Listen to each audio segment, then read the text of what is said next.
नमस्कार, बहुत स्वागत है आप सभी का। मैं आपके साथ अस्मिता दुबे। बात करेंगे सोनम की। जी हां, और सोनम से जुड़े हुए सोच की। सोनम और राज कुशवाहा की करतूतों पर से एक के बाद एक पर्दा उठ रहा है। दोनों ने मिलकर कई ऐसे कारनामे किए जिसे सुनकर कोई भी हैरान रह जाए, भरोसा भी ना करे।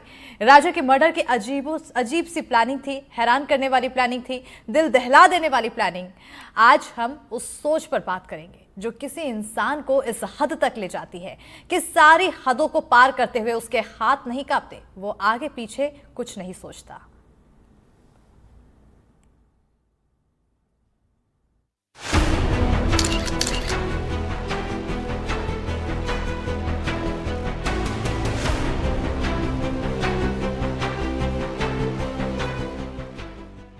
सोनम और सोनम के राज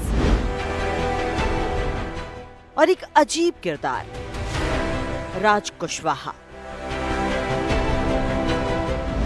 इनके बारे में क्या कहा जाए।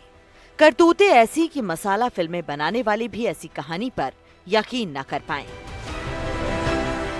क्राइम की हमने कई कहानियां देखी और सुनी, लेकिन ऐसा कभी सुना क्या? शायद आप सब यही कहेंगे, कभी नहीं। शादी से पहले ही होने वाले पति के मर्डर का प्लान। राजा की मौत की शुरुआती जांच तो कुछ इसी ओर इशारा कर रही है। अगर ये सही है तो ऐसा कभी किसी ने सुना है क्या? हनीमून ट्रिप पर सुपारी किलर्स के साथ। अगर ये सही है तो ऐसा कभी किसी ने सुना भी है क्या? शादी से पहले ही खुद विधवा होने का प्लान।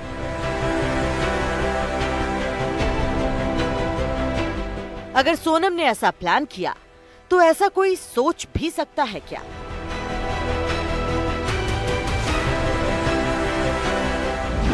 पति की हत्या कर उसके लिए व्रत रखने की बात।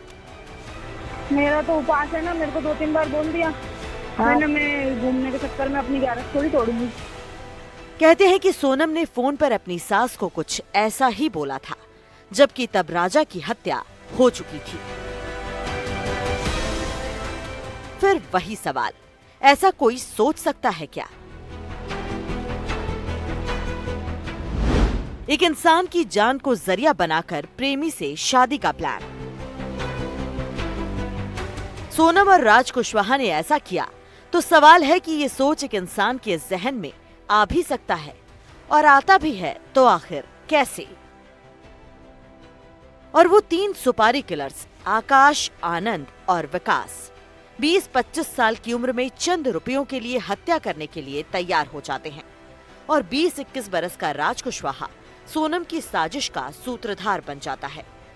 एक सोनम के फितूर ने कम से कम 6 परिवारों को तबाह कर दिया, बर्बाद कर दिया, और इन 6 परिवारों में खुद सोनम का भी परिवार है। तो उसने तेरा ध्यान क्यों नहीं रखा? उसके हाथ में खरूज तक भी नहीं है। कोई एक बार कर रहा था, उसको पकड़ना था ना रोकना था। और अब आखिरी सवाल, जो बहुत गंभीर है, दिक्कत कहाँ हो रही है? क्राइम की ये विभत्स सोच कहाँ से आ रही है?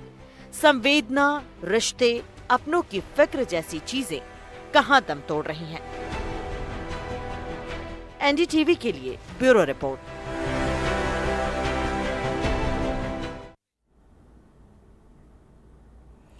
संवेदना, भावनाएं, रिश्ते, आखिर ये सब कैसे भूल जाते हैं ये क्राइम करने वाले लोग?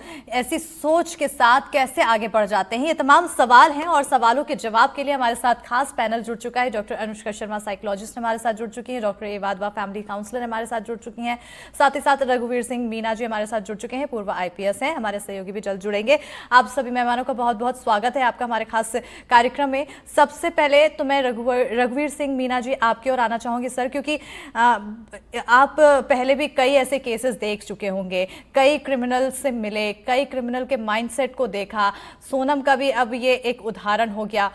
आखिर मानसिकता, क्या कुछ सोच के साथ ये लोग क्राइम को अंजाम देते हैं, कैसे प्लानिंग बनाते हैं, ये एक बड़ा सवाल बन जाता है जहन में।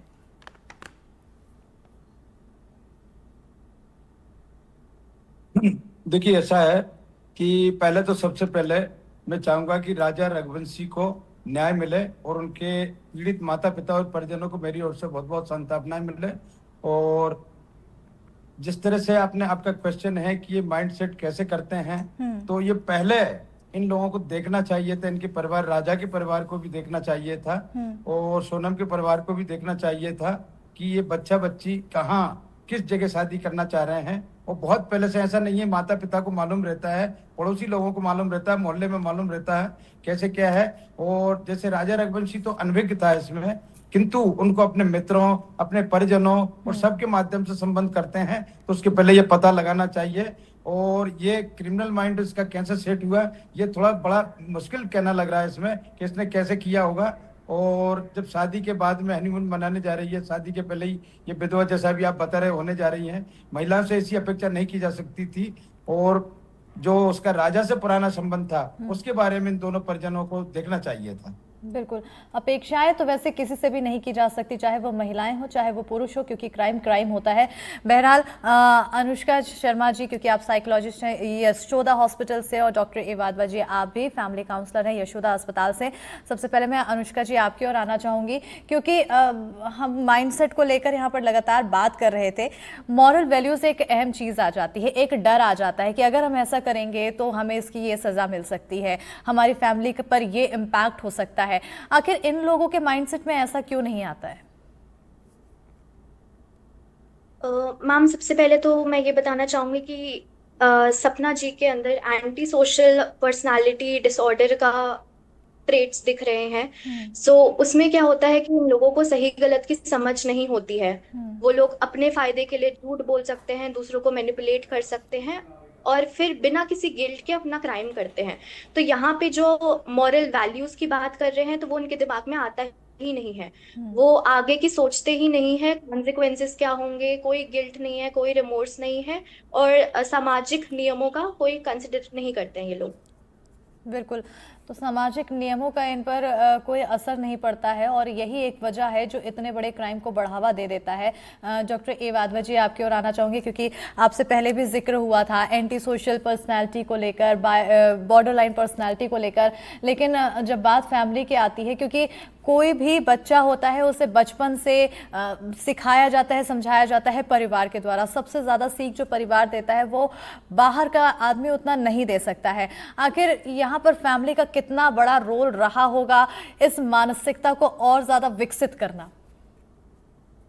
इसमें फैमिली का काफी बड़ा रोल रहा। जैसे आपने बोला है कि उसकी फैमिली के थ्रू ही एक बच्चा बड़ा होता है, फैमिली को स्टार्टिंग में वो देखता है और उनसे ही सीखता है।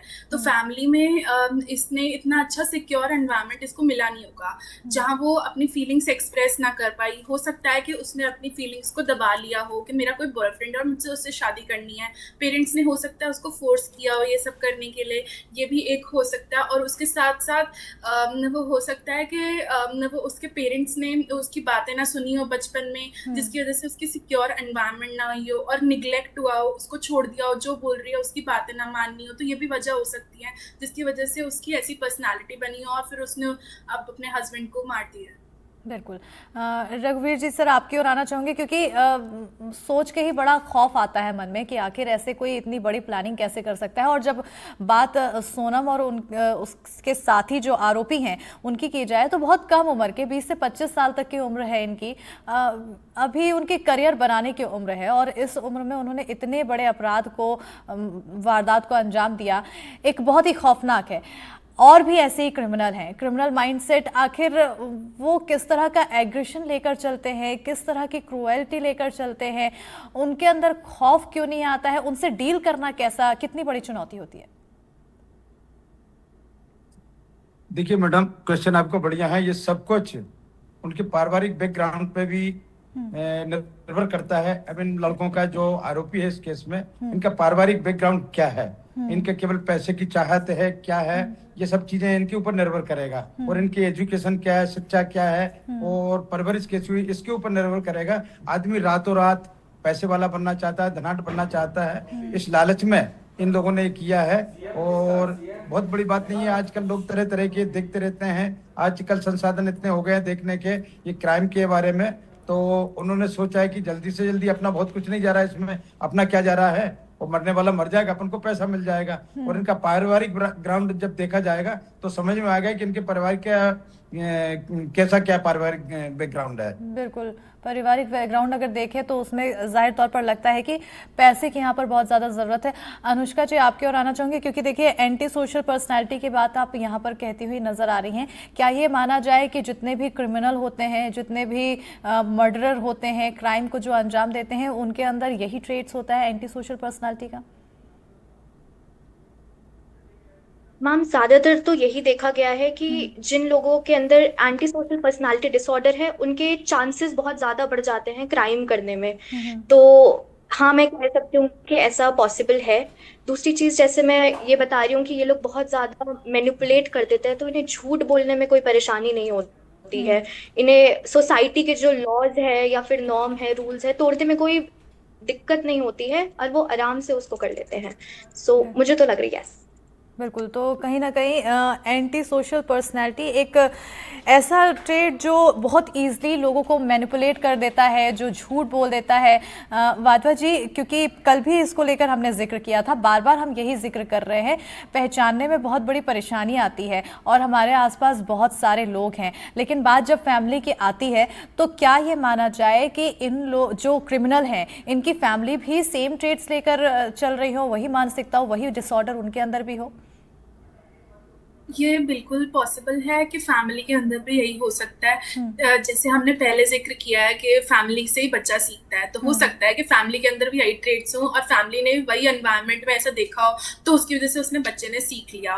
और उसके साथ साथ ये भी हो सकता है कि उसने जिस स्कूल में पढ़ाई की या जिस कॉलेज में गई, वहां पर भी उसका वही फ्रेंड सर्कल रहा हो, जिसकी वजह से उसकी और नरिशमेंट हो गई हो कि ऐसा ही होना चाहिए। एंटी सोशल पर्सनैलिटी ही उसकी पूरी बढ़ती गई और इस हद तक आ गई कि उसने उसको मार दिया। बिल्कुल, कब ऐसी सिचुएशन आती है कि ये बहुत ज्यादा पीक पे हो जाता है? ये पीक पे ज़्यादातर तब होता है जब जैसे बहुत साल हो जाते हैं ये फॉलो करते करते, यही सेम टाइप ट्रेड्स जो होते हैं इंसान में, यही होते होते, और किसी ने इसको रोका ना हो या किसी ने समझाया ना को ऐसे नहीं करते हैं, दूसरों की भी सुनते हैं, एम्पैथी दिखाते हैं दूसरों की तरफ, दूसरों को समझने की कोशिश करते हैं, ना कि अपने को ही बस फोर्स करते हैं दूसरों के सामने, तब ये बहुत पीक पे चला जाता है। बिल्कुल, रघुवीर जी, आपकी ओर आना चाहूँगी, क्योंकि देखिए लगातार हम ये देख रहे हैं साइकोलॉजी से जुड़े हुए सवाल हैं, लेकिन जब समाज से जुड़े हुए सवाल देखा जाए तो कहीं ना कहीं वो आसपास के लोगों को भी प्रभावित करता है। जब क्रिमिनल माइंडसेट की बारी आती है, बात की जाती है, तो ये काफ़ी ज़्यादा खौफनाक हो जाता है कि आखिर उनके बीच हम उन्हें पहचाने कैसे, उनके बीच हम अपने आप को प्रेजेंट कैसे करें और उनसे दूर कैसे भागें, उन्हें समझे कैसे। जैसा कि आप कई बार इन्वेस्टिगेट किए होंगे, अब क्योंकि हम सोनम का ही केस देख रहे हैं, कोई भी आसपास का लोग ऐसा नहीं कह रहा है कि वो ऐसा कर सकती है, तो ये भी एक बड़ा सवाल बन रहा है कि आखिर हम ऐसे लोगों से सतर्क कैसे रहें।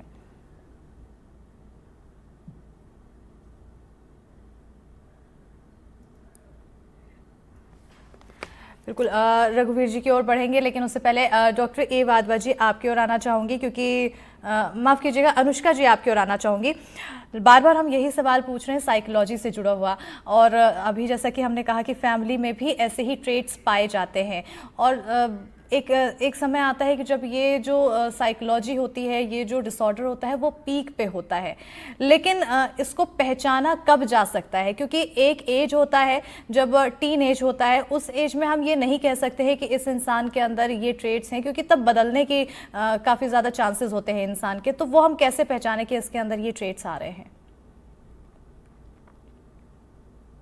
मैम बचपन से ही, चाहे हम टीनेज ईयर्स देखें या और छोटे एज में देखें, तो इन बच्चों में एक अलग ही बर्ताव होता है। ये लोग बहुत ज्यादा हॉस्टाइल होते हैं, ये लोग बहुत अग्रेसिव होते हैं, गुस्सा करना, कभी भी नियमों का पालन नहीं करना, तो ये बचपन से ही चीजें दिखती हैं। शायद पहले हम लोग इसको पहचान नहीं पाते, बिकॉज हम ये बच्चों की ही हरकतों के तरह से उनको ले लेते हैं। बट धीरे धीरे करके अगर यही चीज सालों सालों तक चलती रहे, टीनेज ईयर्स में भी चलती रहे, तो कॉन्डक्ट डिसऑर्डर में भी बदल सकती है, जो फिर बाद में चल के आपके एंटी सोशल पर्सनालिटी डिसऑर्डर की तरफ बढ़ जाती है। तो यहाँ पे जैसे आप फैमिली का रोल बहुत ज्यादा होता है, एनवायरनमेंट बहुत इंपॉर्टेंट होता है, किस तरह से बच्चा बड़ा करा गया है, प्लस उनके खुद के जीन्स में किस तरह से रही है प्रॉब्लम्स, तो बायोलॉजिकली भी इसमें प्रॉब्लम हो सकती है, जिस वजह से कोई भी डिसऑर्डर ट्रिगर कर हो जाता है यहाँ। बिल्कुल, हमारे सहयोगी अजय जुड़ चुके हैं, क्योंकि इस पूरे केस में अगर देखा जाए तो एक एक कड़ी को उन्होंने बारीकी से देखा है, समझा है, और मैं चाहूंगी कि उन्हीं बारीकियों को समझाएं आप हमारे दर्शकों को। देखिए, अभी तक जो इस पूरे मामले में जो कुछ भी इन्वेस्टिगेशन है वो मेघालय और इंदौर पुलिस के हाथ में है। चूंकि शुरुआती दिनों से, जब से पूरा मामला सोनम और राजा रघुवंशी जब से लापता हुए थे, वहां पर जब खबरें निकलकर सामने आई थी, उसके बाद राजा की मौत की खबर सामने आई, उसकी डेड बॉडी रिकवर की गई थी वहां से। फिर उसके बाद नाटकीय तरीके से सोनम गाजीपुर में मिली और उसके बाद उसको इंदौर जो है गाजीपुर लेने के लिए एसआईटी की टीम पहुंची, फिर वहां से उसको अब शिलोंग लेकर जाया गया है। तो इन सब के बीच में जो आरोपी हैं अभी भी वो मध्य प्रदेश में इंदौर में मौजूद हैं और क्राइम ब्रांच उनको तमाम वो जगह लेकर जा रही है।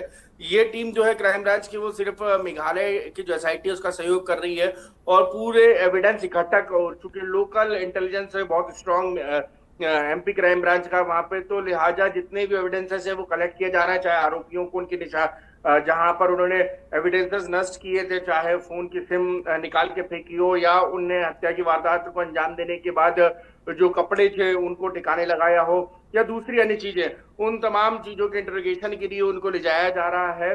और इसके बाद यहाँ से इनको आज देर रात या कल सुबह के वक्त जो है शिलोंग के लिए रवाना कर दिया जाएगा, क्योंकि जितना प्राइमा फेसी इन्वेस्टिगेशन होनी थी लोकल लेवल पे वो हो चुकी है लगभग। और इन सब के बीच में सबसे महत्वपूर्ण बात यह है कि पुलिस अब कड़ियां जोड़ने का काम कर रही है कि आखिर कौन कब कहाँ आया था, किसने किसको बताया। देखिए, पूरी पिक्चर जो है तमाम लोगों को क्लियर हो चुकी है कि सोनम की क्या भूमिका थी इसमें, राज की क्या भूमिका थी, और जितने बाकी के 3 कॉन्ट्रैक्ट किलर थे उनकी क्या क्या भूमिका रही, किस तरीके से क्या घटनाक्रम को अंजाम दिया गया। ये बिल्कुल साफ हो चुका है। जो इलेक्ट्रॉनिक एविडेंसेस हैं वो बिल्कुल इस पूरे मामले में सोनम के अगेंस्ट जाते हैं और यही कारण है कि सोनम को ही इस पूरे मामले में, सोनम और जो राज कुशवाहा उसका जो कथित प्रेमी है जो बताया जा रहा है, उसको सबसे इन दोनों को ही इस पूरे केस का जो है मास्टरमाइंड माना जा रहा है।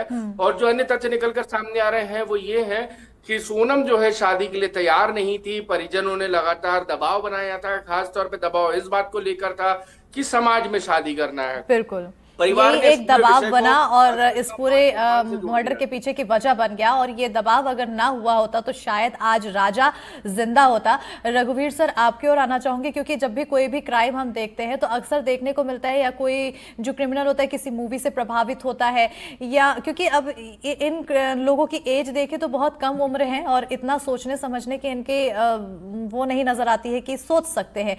आखिर इस पूरे केस में देखा जाए तो क्या लगता है कि क्या ये मूवी से प्रभावित थे या फिर इन्होंने नई नई क्राइम की इंडस्ट्री में घुस रहे हैं तो नई नई प्लानिंग, मतलब इसको समझ पाना बहुत मुश्किल हो रहा है सर।